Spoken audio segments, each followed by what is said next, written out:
আলহামদুলিল্লাহি রব্বিল আলামিন ওয়াসসালাতু ওয়াসসালামু আলা আশরাফিল আম্বিয়াই ওয়াল মুরসালিন।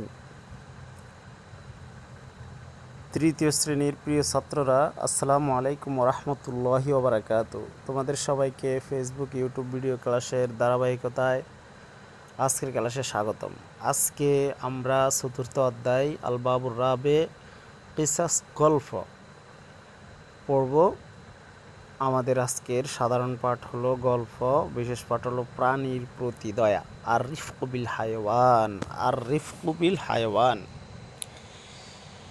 প্রিয় শিক্ষার্থীরা, আমরা আমাদের মূল পাঠ পড়া শুরু করার আগে আমরা নিজেরা একটু চিন্তা করলে দেখতে পারবো যে পৃথিবীতে আল্লাহ তাআলা মানুষকে সৃষ্টি করেছেন, তার পাশাপাশি কতই না প্রাণী সৃষ্টি করেছেন। পশু পাখি থেকে নিয়ে বিভিন্ন এই স্থলভাগে জলভাগে অনেক 18,000 মাখলুকাত আল্লাহ তাআলা সৃষ্টি করেছেন। সব কিছুই আল্লাহ তাআলা মানুষের সেবার জন্য সৃষ্টি করেছেন। কোনো না কোনো প্রাণী মানুষের কোনো না কোনো কাজে আসে।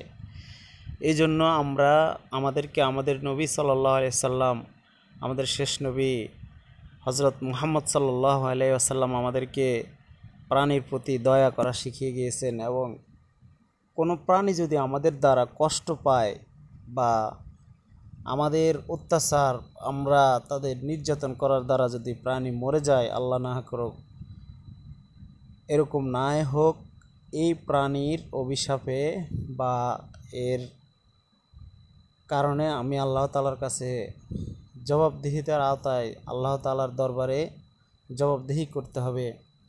এরপর হাদিসে যে রাসূল সাল্লাল্লাহু আলাইহি ওয়াসাল্লাম বলেছেন যে একটি মহিলা বিড়ালের কারণে জাহান্নামে প্রবেশ করেছে। সে বিড়ালটাকে আটকে রেখেছিল, তাকে খাবারও দেয় নাই, তাকে ছেড়েও দেয় নাই। যদি খাবার দিত তাহলে আটকে রেখেছে ভালো কথা, খাবার দিলে সে তার ক্ষুধা নিবারণ করে বেঁচে যেত। আর যদি ছেড়ে দিত তাহলে আল্লাহ তাআলার পক্ষ থেকে দেওয়া তার জন্য যে রিজিক ছিল সেগুলো খেয়ে বেঁচে যেত।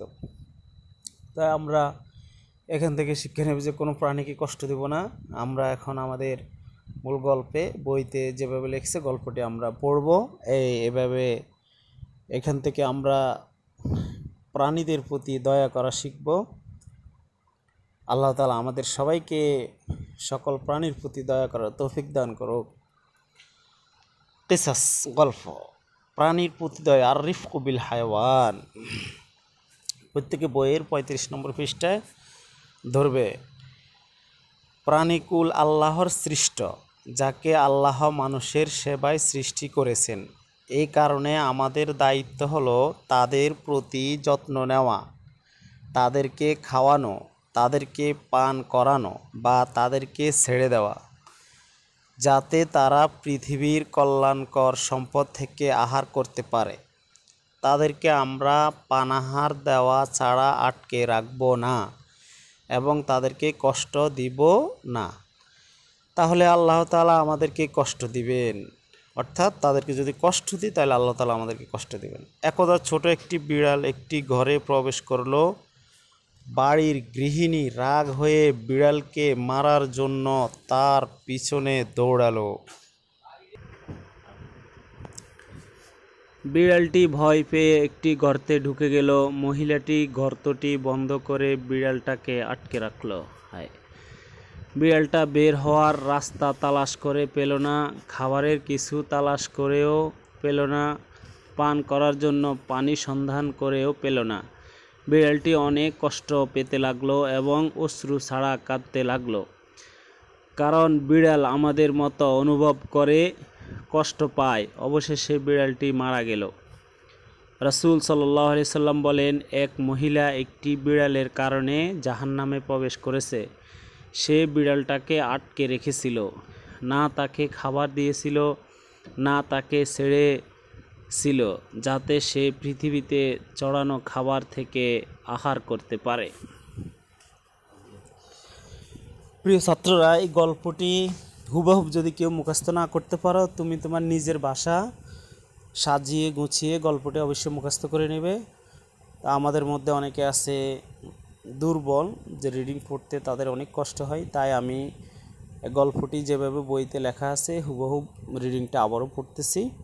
তোমরা বইয়ের 35 নম্বর পৃষ্ঠায় ভালো করে ধরো। যারা বই ধরনি খোলনি অবশ্যই বই খুলে 35 নম্বর পৃষ্ঠা ধরবে। প্রাণীকুল আল্লাহর সৃষ্ট, যাকে আল্লাহ মানুষের সেবায় সৃষ্টি করেছেন। এই কারণে আমাদের দায়িত্ব হলো তাদের প্রতি যত্ন নেওয়া, তাদেরকে খাওয়ানো, তাদেরকে পান করানো বা তাদেরকে ছেড়ে দেওয়া, যাতে তারা পৃথিবীর কল্যাণকর সম্পদ থেকে আহার করতে পারে। তাদেরকে আমরা পানাহার দেওয়া ছাড়া আটকে রাখব না এবং তাদেরকে কষ্ট দিব না, তাহলে আল্লাহ তাআলা আমাদেরকে কষ্ট দিবেন। একদা ছোট একটি বিড়াল একটি ঘরে প্রবেশ করলো। বাড়ির গৃহিণী রাগ হয়ে বিড়ালকে মারার জন্য তার পিছনে দৌড়ালো। বিড়ালটি ভয় পেয়ে একটি গর্তে ঢুকে গেল। মহিলাটি গর্তটি বন্ধ করে বিড়ালটাকে আটকে রাখলো। বিড়ালটা বের হওয়ার রাস্তা তালাশ করে পেল না, খাবারের কিছু তালাশ করেও পেল না, পান করার জন্য পানি সন্ধান করেও পেল না। বিড়ালটি অনেক কষ্ট পেতে লাগলো এবং অশ্রু ছাড়া কাঁদতে লাগলো, কারণ বিড়াল আমাদের মতো অনুভব করে, কষ্ট পায়। অবশেষে বিড়ালটি মারা গেল।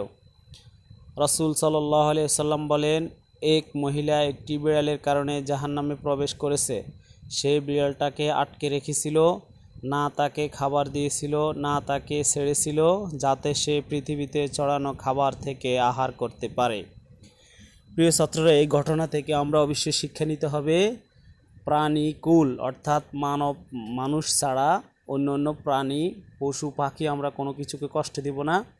আমরা অনেকে দেখা গেছে অনেক সময় শখ করে কিছু দুই একটা পাখি ধরে রাখি। তো শখ করে যদি ধরে রাখি তাকে ঠিকমতো খাবার দিতে হবে, তার যত্ন নিতে হবে, সে যাতে কোনোভাবে কষ্ট না পায় সেদিকে খেয়াল রাখতে হবে। যদি আমার দ্বারা এই প্রাণী কষ্ট পায় তাহলে এই প্রাণীর যেই অভিশাপ, সে অভিশাপটা আমার উপরে এসে পড়বে, আমার আমলনামায় আমল কমে যাবে। আর এই প্রাণীকে, এই বিড়ালের মতো যদি আল্লাহ না করুক আমার দ্বারা কোনো প্রাণী এরকম মারা যায়, তা আল্লাহ তাআলার কাছে আমরা আগে পানা চেয়ে নিচ্ছি যে এরকম যাতে আমার দ্বারা না হয়। তাহলে এই মহিলা যেরকম শাস্তি ভোগ করেছে আমরাও সেরকম শাস্তি ভোগ করতে হবে।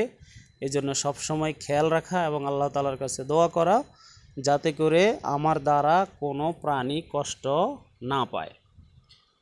তো প্রিয় ছাত্ররা, আজকের ক্লাস এই পর্যন্তই। আগামী ক্লাসের জন্য সবাই প্রস্তুত থাকবে এবং সবাই উপস্থিত থাকবে। যারা প্রাপ্তবয়স্ক তারা অবশ্যই নামাজ পড়বে 5 ওয়াক্ত, বাসায় থেকে পিতামাতার কথা শুনবে। আল্লাহ তাআলা তোমাদের সবাইকে সুস্থ রাখুক, ভালো রাখুক, এই কামনা করে আজকের ক্লাস এখানে শেষ করছি। আসসালামু আলাইকুম ওয়া রাহমাতুল্লাহি ওয়া বারাকাতুহু।